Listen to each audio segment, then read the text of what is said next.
भूलकर भी न पहने मृत व्यक्ति के कपड़े। गरुड़ पुराण के अनुसार मृतक व्यक्ति की कुछ चीजों का इस्तेमाल करने से बचना चाहिए, खासकर उसके कपड़ों का। इसलिए घर के बड़े बुजुर्ग भी मृत व्यक्ति के कपड़ों को पहनने से मना करते हैं। संसार में जिसका भी जन्म होता है उसकी मृत्यु भी होती है, इसलिए मृत्यु को अटल सत्य कहा गया है।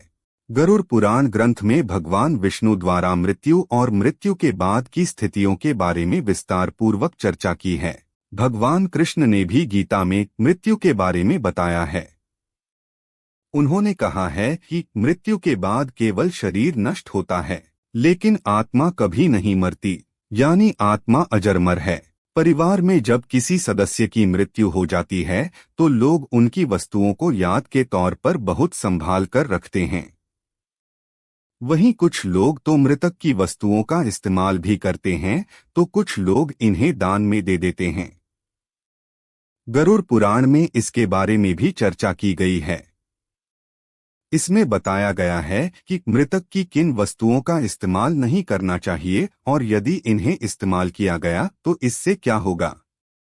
इसी क्रम में गरुड़ पुराण में मृतक के कपड़ों के बारे में बताया गया है।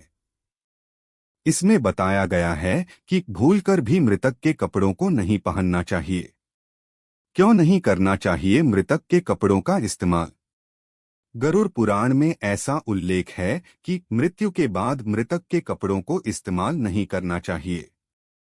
इसका कारण यह है कि व्यक्ति का अपने कपड़ों के साथ खास जुड़ाव होता है, क्योंकि मरने के बाद भी आत्मा भौतिक संसार का मोह नहीं त्याग पाती और वह अपनों के बीच रहना चाहती है। इसलिए मृतक से जुड़ी चीजों का इस्तेमाल करने के बजाय इन्हें दान कर देना चाहिए। गरुड़ पुराण में कहा गया है कि यदि मृतक के कपड़ों का इस्तेमाल किया जाए तो इससे जीवात्मा उस व्यक्ति की ओर आकर्षित हो सकती है, या फिर जो व्यक्ति इन कपड़ों को धारण करता है उसे एक अलग तरह की ऊर्जा का अनुभव होने लगता है। इसलिए कई लोग मृतक के कपड़ों को रखने के बजाय इसे दान कर देते हैं।